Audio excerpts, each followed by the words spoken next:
Só uma coisa que pediram para eu avisar. É bom todo mundo lembrar de assinar a lista.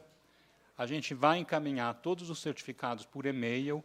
Então, caso alguém não tenha se inscrito por e-mail, não sei, é bom ter o e-mail. Se tiver alguma dúvida, entre em contato com o e-mail, que é cursoslefan@usp.br, que daí a gente esclarece por e-mail qualquer dúvida. Tá bom? Então, vou passar a palavra agora para a professora Heloísa Buarque, que é da Faculdade de Filosofia, Ciências e Letras aqui da USP. Toda a mesa que eu coordenei, que eu fui apresentar as pessoas, eu sempre apresentei mal, porque falta falar uma coisa, ou falo que a pessoa não quer, então prefiro que cada um apresente no que acha que é mais importante falar. Então, com a palavra, a professora Heloísa. Então, boa tarde a todas e todos. Em primeiro lugar, eu quero agradecer a oportunidade de estar aqui, porque desde que rolou esse convite, quem mandou o e-mail para mim foi João Vitor, que está ali. Desde que rolou esse convite, eu tive que parar para pensar e para olhar um material que eu já tinha pesquisado antes, mas que eu tinha deixado no fundo da gaveta.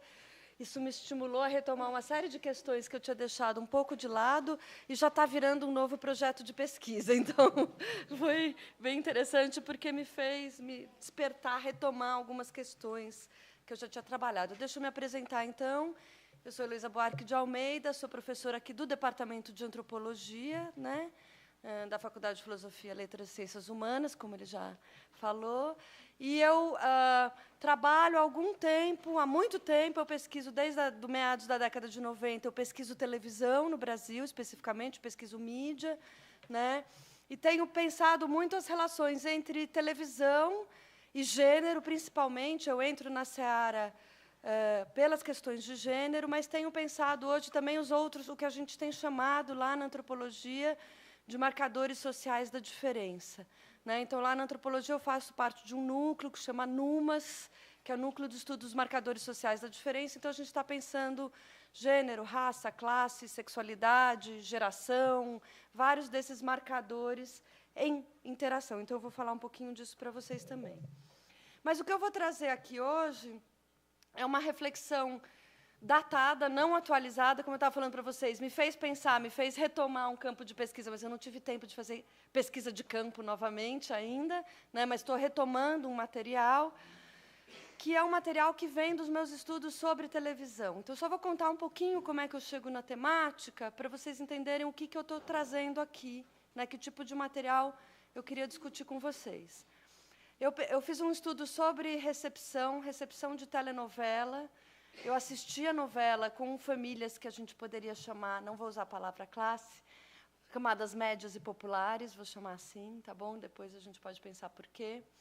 E, quando eu fiz esse estudo de recepção, eu fui lá para o norte de Minas, Montes Claros, uma cidade grande no norte de Minas, né, uma cidade de médio porte, mas é uma cidade relativamente grande, não é uma cidade pequena. E eu assisti novela com as pessoas e várias questões foram importantes. Família é uma questão que eu trabalho, gênero, sexualidade é uma questão que eu trabalho, e a questão do consumo apareceu muito forte. Então, quando eu voltei para São Paulo para continuar a pesquisa do meu doutoramento, eu me dediquei também não só a pensar a televisão na vida das pessoas comuns, né? O próprio conteúdo da televisão, a telenovela das 8, na época, era O Rei do Gado, foi essa novela que eu assisti com famílias, então vocês vejam, 96, 97, faz tempo. Né? Mas, quando eu voltei para São Paulo, eu tentei entender um pouco essa estruturação comercial da televisão, porque o quanto a televisão promove o consumo foi algo que ficou muito gritante na minha pesquisa de campo.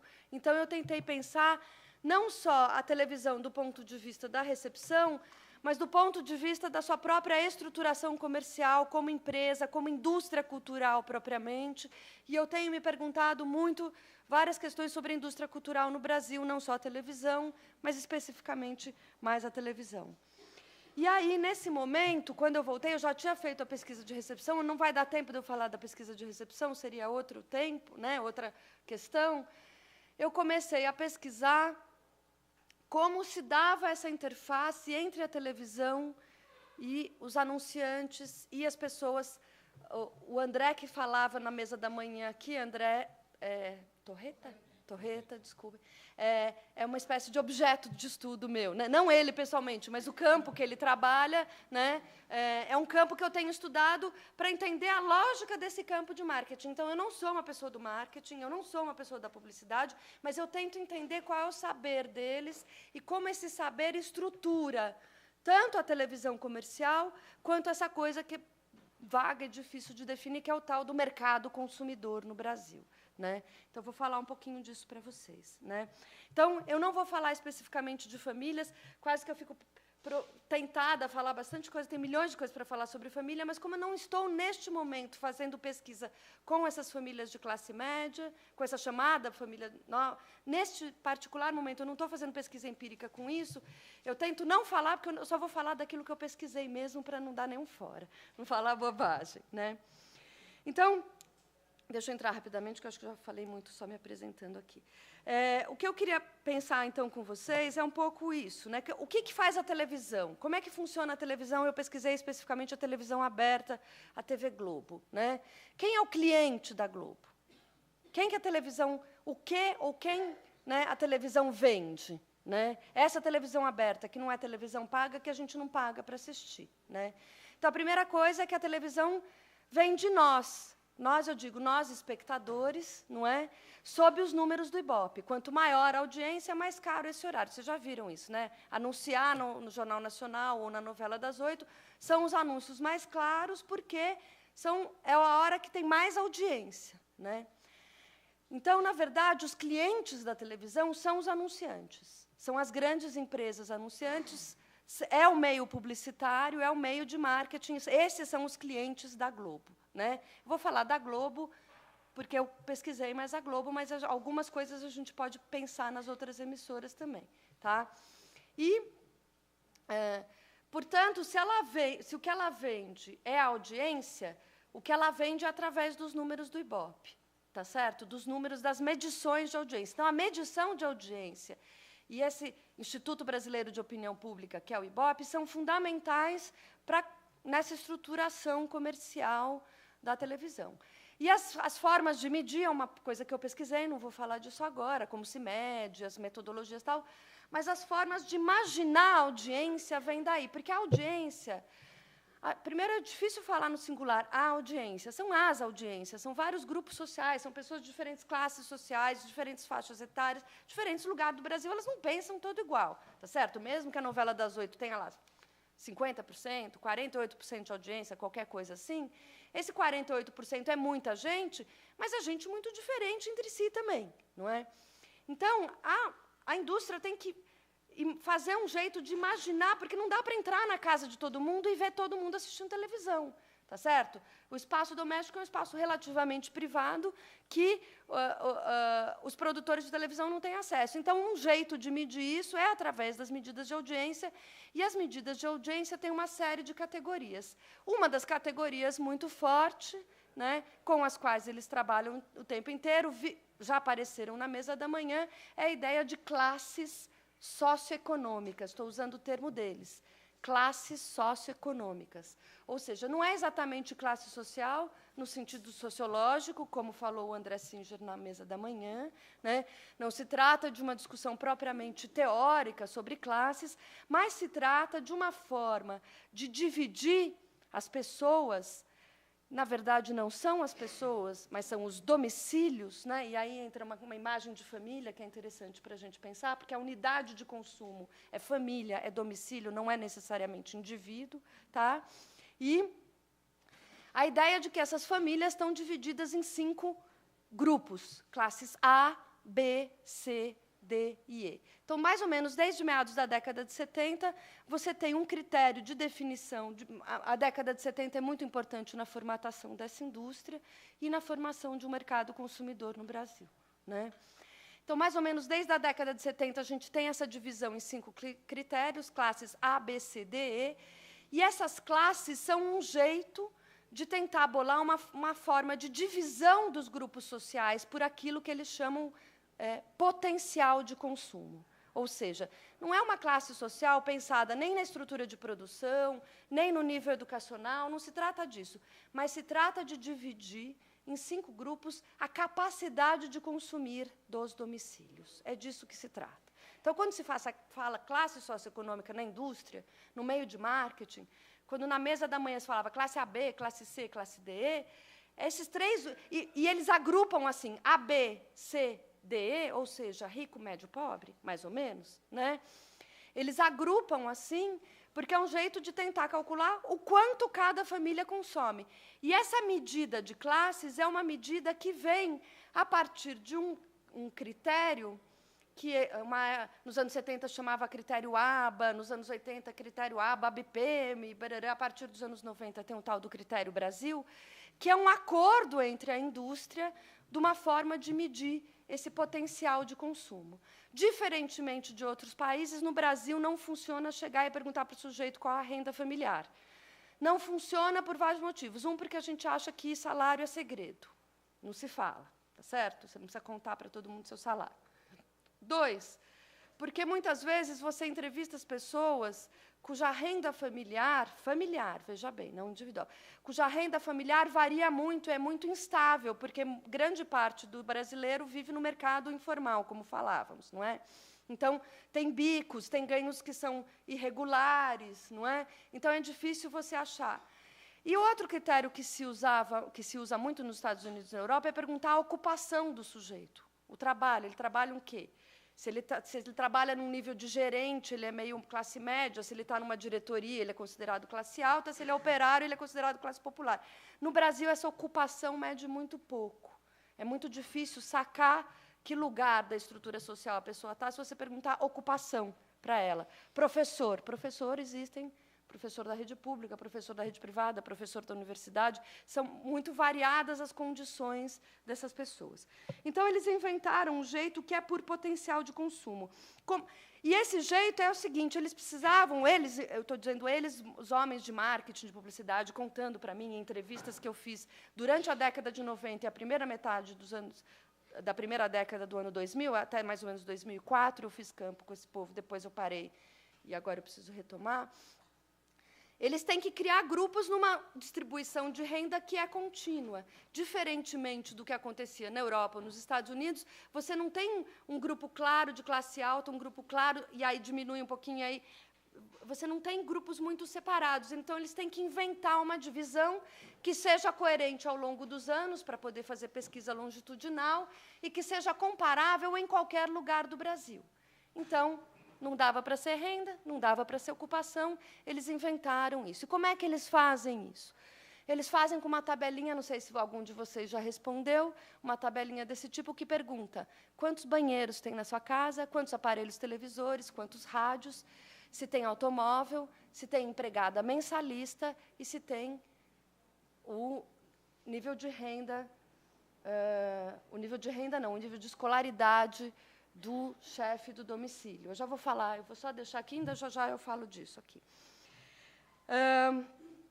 Ou seja, a unidade de consumo é a família.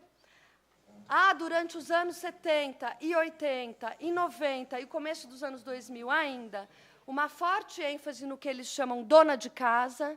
Dona de casa é a única categoria profissional que aparece no Ibope e não é categoria profissional. Deixa eu explicar para vocês. Parece que é uma categoria de ocupação, mas não é. Dona de casa no sistema brasileiro, então aqui vocês têm um modelo dessa tabelinha. Né? Do que é essa tabela, não sei se dá para ver, de posse, né? De itens, né? E de grau de instrução do chefe da família. Essa é a atual. Nos anos 70 ela era diferente, aí ela teve que ser atualizada, porque vai mudando, as pessoas vão tendo mais acesso ao consumo, vai mudando, né, quanto vale ter uma televisão. Hoje, ter uma televisão vale menos do que valia nos anos 70. Por quê? Porque nos anos 70 era muito mais difícil ter um aparelho televisor, ele era muito mais caro, tá certo? Então, esses são os itens, o que eles chamam de posse de itens. Eu quero que vocês prestem atenção que um desses itens é a empregada doméstica. A gente já vai falar, já vai problematizar essa categoria aqui também, né? O que acontece? Então, esse critério ele vai sendo atualizado a cada 7 anos, a cada tantos anos ele tem que ser atualizado, porque ele fica velho, né? E nos anos 70, o que acontecia era assim, nos anos 70, eles têm a sensação de que eles estão formando o mercado consumidor, uma classe média está aparecendo. Mas nos anos 70, nos anos 80, nos anos 90 e até começo dos anos 2000, quando eles falam classe média, eles estão pensando nas classes A, B. Não é a tal chamada classe C. Ou seja, classe média era quem tinha potencial de consumo dos grandes centros urbanos. As cidades pequenas quase não se pesquisa, viu? Quase não se faz pesquisa de mercado em cidades menores, né? Então, e o que aparece nos anos 70 é uma expectativa de que esse mercado vai crescer. Até chegaria a classe C, mas não dá certo, não dá tempo. Vem os anos 80, a recessão econômica, e aí, a cada novo plano que tentava se conter a inflação, nos anos 80, parece que esse mercado vai crescer de novo, eles se animam e tal. E eu fiz um acompanhamento longitudinal através de algumas revistas do meio de marketing. Eu usei especificamente uma revista que chama Mercado Global, que é uma revista que a Rede Globo distribui para os anunciantes. Tá? E nos anos 80, então, é um mercado que se estagna, e aí, nessas revistas, eles falam, o Brasil são dois Brasis. Um é o mercado ativo, e outro é o mercado marginal. O mercado ativo era mais ou menos 10%, 15% da população, dependendo da época. Tá? O resto era o resto, visto classe C, D, E, a grande maioria, visto como não consumidores. Né? E aí, se eles não são consumidores, toda a propaganda mais cara, feita para anunciar na televisão, né, a pesquisa de mercado e tal, ela tinha muito foco nessas classes AB, a despeito do fato de que o grande público de televisão já era a chamada classe C na época. Tá? Mas a televisão, apesar de a televisão atingir todo esse mercado consumidor. Tá certo? Principalmente nos anos 90, em que você tem uma posse de televisor altíssimo. Hoje, cerca de 98,5% dos domicílios têm televisor. Tá certo? Então, a televisão tem a capacidade de atingir um público muito maior do que aquele que era, de fato, consumidor. E isso significou, ao longo dessa história que eu estou contando para vocês, dos anos 70, 80, 90, vários conflitos entre o Ibope e o resto de mercado, conflitos entre a Globo e os anunciantes. Não vai dar tempo de eu detalhar isso para vocês aqui, mas só para vocês terem uma ideia. O que acontece, então, é que a Globo compensa o fato de ter muita classe CDE. De que jeito? Pelo fato de que ela é uma televisão muito feminina, ou seja, a maioria, e aí tem uma análise também dos dados do Ibope, né, do histórico do Ibope. O Ibope doou seus dados até 1997, está no arquivo Edgar Lenroit, na Unicamp, todos nós podemos pesquisar lá. Né? A Globo sempre teve uma audiência mais feminina que todos os outros canais, não só no horário dos programas considerados femininos, como telenovela. A Globo é majoritariamente feminina também nos telejornais, também, evidentemente, nos programas de auditório. Claro, esses programas são considerados femininos, mas a Globo tem mais proporção de mulheres até na hora do futebol. Acho que vocês não sabiam disso, né? E o mercado, esse meio de marketing no Brasil considera o grande consumidor essa figura da dona de casa. Vou voltar para aquela figura que eu falei, interrompi, agora voltei. A dona de casa, na pesquisa do Ibope e nas pesquisas de mercado, tem um foco muito grande nessa figura, dona de casa com filhos ou dona de casa sem filhos. São duas categorias, ela é dividida em dois grupos. Tá? Por quê? Dona de casa não é a mulher que não trabalha fora. Dona de casa não exclui aquelas mulheres que são chefes de família, como a gente estava falando antes. Dona de casa não é uma categoria ocupacional. Dona de casa é uma categoria de quem é a pergunta seguinte: quem faz supermercado aqui? Quem vai às compras aqui? Então, o mercado imagina, o meio de marketing, o meio anunciante, ainda imagina que aqui no Brasil, isso é diferente em outros lugares, quem faz as compras é a mulher. É a mulher barra mãe. Tá certo? Dona de casa com ou sem filhos. Ela pode trabalhar fora, mas eles imaginam que quem compra, não só no supermercado, mas produtos alimentícios, mas eletrodomésticos, quem contrata serviços, eles imaginam muito mais as mulheres do que os homens. Então, aparece muito a importância dessa figura da dona de casa. O que acontece, então, no final dos anos, ou em meados da primeira década dos anos 2000, mais ou menos o que tinha acontecido em meados dos anos 90, quando vem o Plano Real, que segura a hiperinflação que a gente tinha no Brasil. Ou seja, de repente, o mercado, esse meio de marketing e anunciante, começa a olhar para uma classe social que não era vista como compradora, né? Então, primeiro, você tem um boom disso nos anos 70, depois uma recessão, um novo boom nos anos 90 e um maior ainda no final da primeira década dos anos 2000, com todos os programas de distribuição de renda. Enfim, o motivo desse alargamento do consumo eu não vou discutir, eu não saberia. Já tivemos falas melhores do que as minhas para falar disso antes, né? Mas o que acontece é que, de repente, esse meio profissional de marketing, de publicidade, da estruturação comercial, das indústrias culturais, começa a olhar para essa nova classe C, né? Que eles, de repente, eles começam a chamar de classe média aquilo que eles jamais haviam chamado de classe média antes. Tá? É preciso dizer isso com clareza. Tá? Então, de repente, eles começam a descobrir que essa tal da classe C consome. Na época do Plano Real, se falava em iogurte, frango e fralda descartável, eram os 3 bens de consumo considerados símbolos desse crescimento do consumo, né? Iogurte, frango, ou seja, as pessoas ganharam acesso a proteínas, né? E fralda descartável, o conforto doméstico de não ter que lavar fralda de criança, né?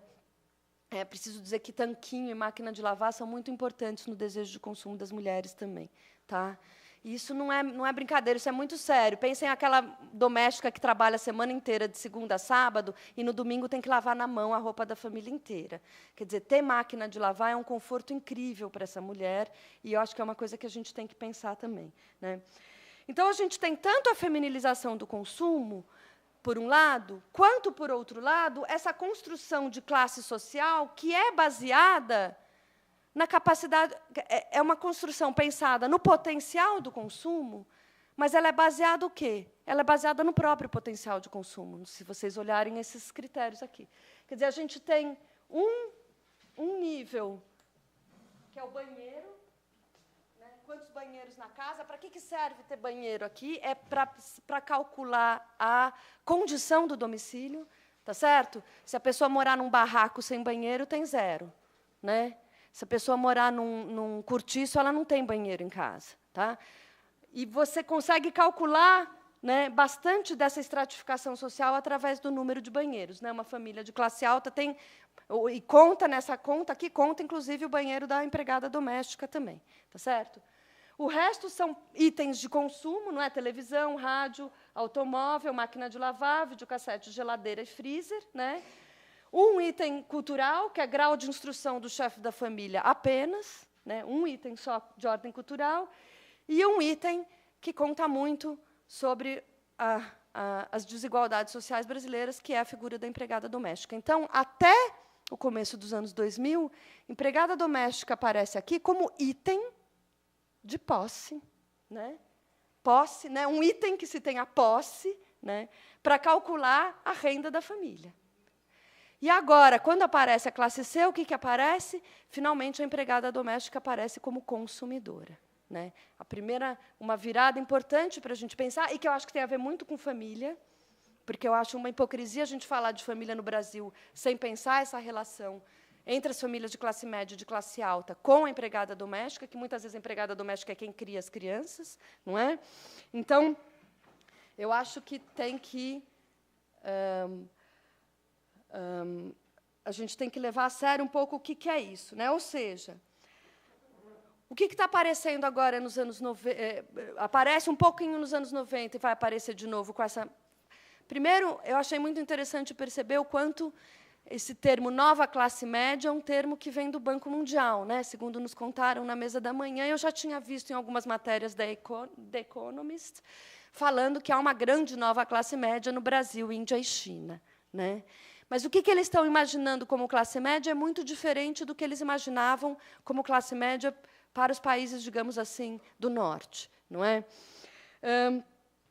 Em segundo lugar, é um critério criado só pelo padrão de consumo, né? Então, por isso que eu queria mostrar um pouco isso aqui para vocês, não é? Que como pensar isso. A Globo mudou para atingir esse público? Essa é uma pergunta que eu tenho. Eu não tenho certeza que ela tenha mudado muito. Eu acho que é uma coisa para se investigar com cuidado, apesar das aparências. O que eu quero dizer com isso? Todo esse período que eu analisei da revista Mercado Global, de 1974 a 1996, que foi quando eu parei, não é? Embora se falasse numa possibilidade de ampliação de consumo em alguns momentos, principalmente logo depois do Plano Real, não é? Quando você analisa as pesquisas, as matérias feitas por pesquisadores de mercado, né, e que assinam matérias nessa revista, todo o foco deles, das pesquisas qualitativas, de entender opinião, de entender gosto, parará, né, de entender os padrões de consumo, ela era toda voltada para as classes AB. Os próprios pesquisadores de mercado que eu entrevistei falavam: a gente sabe que a classe CDE também consome, mas quando eu faço uma discussão em grupo e o meu cliente, que é o grande anunciante, vê pela sala de espelho que tem um negro no grupo, ele já fala: isso aí não é classe AB, não me interessa. Né? Ou seja, era um mercado também muito voltado para classes AB e imaginando um mercado totalmente branco. Né? Então, uma coisa que não aparece nenhuma discussão nesse meio, é a questão racial. Não aparece, a questão é invisível. Mas ela é invisível pela sua branquitude. Por se imaginar uma população consumidora branca, preto não consome, chegou a dizer uma entrevistada para mim. Tá certo? Né? Então, eu acho que o que acontece? Primeiro, há mudanças no padrão de consumo, mas eu concordo, eu acho que tem alguma coisa para a gente pensar, eu concordo com o que falou André Singer na parte da manhã. Isso não significa necessariamente uma mudança total nas hierarquias sociais que a gente vê no Brasil. E ter mais consumo e ter uma noção de direito de consumidor, eu não sei se eu estou estourando meu tempo já, não. Obrigada. Não quer dizer ter acesso ao consumo, não quer dizer ter acesso à cidadania necessariamente. Essa é a complicação, tá certo? Então, esse é um ponto que eu acho que a gente precisa levar a sério, né? Então, o que eu gostaria... Eu estou contando isso para vocês, o que eu gostaria de investigar. Primeiro, eu gostaria de investigar, continuar investigando em que medida isso aqui ainda funciona nesse mercado. Não é? Quer dizer, essa forma de dividir as classes sociais desse jeito, né? Em que medida ainda se feminiliza ou não o consumo, porque o que a gente observa, em termos de pesquisa... E aí eu vou misturar as pesquisas etnográficas, quer seja as que eu faço, ou que minhas alunas fazem, ou que eu leio, né, porque a gente lê muita... faz muita tese, qualificação, não sei o que, a gente lê muita pesquisa que outros alunos fazem, não só os nossos, não é? O que a gente vê é que há, obviamente, um acesso crescente ao consumo, um acesso crescente a bens que essa população não tinha antes, e as pessoas se sentem... muitas pessoas se sentem ascendendo socialmente por causa disso. Eu tenho televisão, meu filho vai para a escola. Né? Esse desejo de botar o filho na escola, esse investimento na educação já estava lá na década de 90. Eu preciso dizer para vocês, isso não é tão recente, não. Isso já acontecia nas pesquisas etnográficas com classe popular, a gente já via bastante disso também. Tá? Mas o que está acontecendo agora é... Bom, de repente, se percebe que tem uma camada que, se a gente olhar não só as revistas especializadas de marketing, mas se a gente olhar a imprensa em geral, Folha de São Paulo, Estadão, Revista Época, Revista Veja eu não consigo mais, eu aboli até do meu objeto de estudo, porque para não me irritar demais. Então, eu devo retomar para poder criticar, né? Mas é difícil engolir um pouco. Então, você tem que engolir muito sapo, né, no meio do caminho. Mas o que a gente vê nessa mídia impressa é assim, olha, a classe C, parará. Quem são eles? Eles são pessoas da periferia, eles são moradores de favelas, eles têm adorado isso. A favela agora consome. Né? Eles têm gostado de mostrar muito assim, foto de pessoas que moram num barraco com 2, 3 cômodos, mas tem mais de um televisor, tem computador, tem acesso à internet, tem automóvel. Agora, o grande símbolo de status também é o automóvel, né? Então, agora, o automóvel não é mais só símbolo de status para, digamos, uma camada X, mas é mais pulverizado, né? Embora, obviamente, ele não é acessível a todo mundo. Enfim, né? Então, quer dizer, tem uma atenção para esse público, né? E tem uma percepção de que esse público não é branco, né? De que esse público é mais variado racialmente do que quer fazer essa TV tão branca que a gente ainda tem no Brasil. Porque eu vou discordar do nosso amigo publicitário aqui, eu acho que começa a se dar um pouco mais de atenção para o mercado consumidor imaginado como negro. Mas vender alisante de cabelo quer dizer alguma coisa. Quer dizer alguma coisa sobre como o padrão de beleza é branco ainda, não é? Então, isso é uma coisa que a gente tem que pensar, né?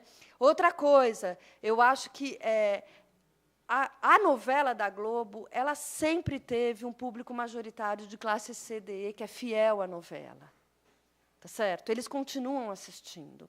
De repente, fazer Cheia de Charme é diferente, porque botamos empregadas domésticas. Vocês lembram da novela das 7, Cheia de Charmes, do ano passado? Eu vou usar esse exemplo, tá?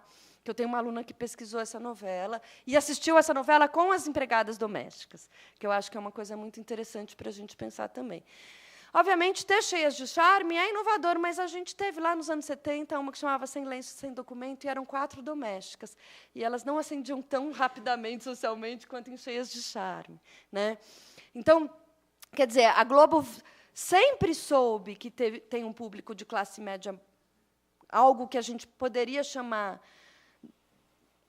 de uma classe média baixa, de uma classe popular com acesso maior ao consumo. Eu não sei como nomear isso, eu não gosto de usar a palavra classe média, porque eu acho que ela é enganosa aqui. Se classe média só querer dizer está no meio, talvez a gente até pudesse usar, não é nem elite, nem quem está mais precário, não é? Mas acontece que a palavra classe média na indústria supõe outras coisas que eles não estão supondo para essa nova classe média, isso que eles chamam de classe C. Tá? E eu acho que cresceu um pouco, se a gente olhar os anúncios, cresceu um pouco a participação de personagens negros nos anúncios, por exemplo. Mas não muito ainda. Não muito.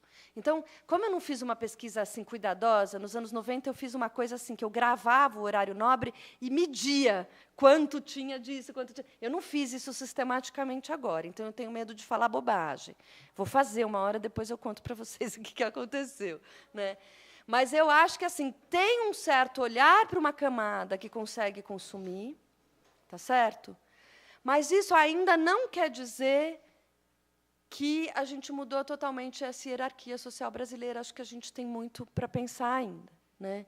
Então, evidentemente, tem algo acontecendo que a televisão aberta, a Globo, por exemplo, o SBT, estão preocupados em manter os seus espectadores, porque eles estão perdendo espectadores. Mas eu acho que, mais de tudo, eles estão perdendo espectadores que são os mais jovens. Aquela coisa da geração que eu estava conversando com uma aluna minha que está ali, a Bia, né? A geração mais nova não tem mais o mesmo hábito. E a Globo construiu a sua audiência através da ideia de hábito. O hábito, vocês já viram isso? Gente que deixa a televisão ligada o dia inteiro, não é? Então, uma parte da família assiste a Malhação, outra parte assiste a novela das 6, o noticiário, mas a televisão fica ligada o tempo inteiro. Você cozinha, você come, você lava a louça, tudo com a televisão ligada no fundo, né? Quer dizer, é um hábito que você cria, um hábito, né? Então, quem tem esse hábito não perde esse hábito, mas uma geração mais nova está ganhando esse hábito? Não sei, essa é uma questão para a gente pensar. Então, eu vou parar por aqui para a gente ter tempo de debater, não é? Mas eu queria que vocês levassem a sério, queria chamar a atenção para isso. Como é definida essa nova classe média? O que significa chamar de classe C? Né? Então, quer dizer, durante muitos anos, durante várias décadas, classe média é classes AB para esse universo de mercado, de marketing, de publicidade. O que está acontecendo que a classe C passa a ser importante? E quão importante ela será mesmo? Eu não sei. Quer dizer, evidentemente, eu acho que há no Brasil mudanças acontecendo. Eu concordo, dizer, não, tem mudanças importantes, tem algo que está mudando? Tem algo que está mudando. Tá certo? Mas a gente espera que, junto com isso, essa conversa um pouco da distribuição de rendas venha também. Né? Quer dizer, pensar essa renda não só como direito ao consumo, né? Não só como acesso a ter bens, né? Mas em que medida também em ter acesso, né, à escola, né, à saúde, a esgoto sanitário, não é? A melhorias que não são só de bens de consumo. Não estou dizendo que ter bens de consumo a mais não é muito bom. Por isso que eu usei o exemplo da máquina de lavar roupa. Desculpe. A máquina de lavar roupa ou o tanquinho é uma melhoria significativa na vida de muita gente. Né? Assim como a internet é muito importante para os mais jovens. Né? Igualmente relevante. Tá? Mas o que isso significa mesmo de mudança social é uma questão para a gente pesquisar. Eu vou parar por aqui para a gente ter tempo de debater. Obrigada.